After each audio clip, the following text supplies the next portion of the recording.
பேய்கள் இருளில் மட்டும் இல்லை, யூடியூப் பிளாக்லேயும் இருக்கிறாங்க. பயம் ஒரு கண்டென்ட் ஆகிடுச்சு. ஆனால் சில கண்டென்ட் உண்மையாக இருக்குது.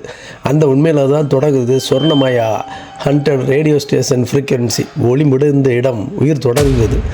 கௌரவ சுற்றுலா ராகமும் அவன் காதலி மைதிலையும் பேய் நடமாட்டம் உள்ள இடங்களுக்கு சுற்றுலா அழைக்கும் நிறுவனம் நடத்துகிறாங்க. ஆனால் அந்த பேய் அனுபவங்கள் எல்லாம் போலி. 100% பிளான் பண்ணிய செட்டப் தான்.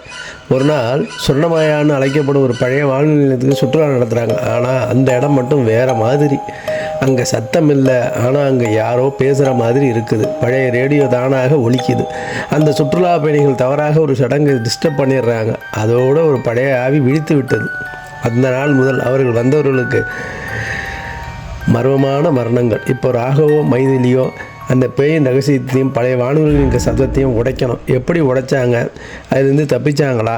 சொர்ணமாயா ஒலிக்கும் ஒவ்வொரு சத்தத்துக்கும் பின்னாலேயும் ஒரு உயிர் போகுது, உயிர் இறக்குது. இது என்ன பண்ணுறதுன்னு யாருக்கும் தெரில. இறுதியில் அந்த பேய் என்னானது, இவர்கள் என்னானார்கள் அப்படிங்கிறதான் கதை. பேய் படம் பிடிச்சவங்க பார்க்கலாம், நல்லா இருக்குது.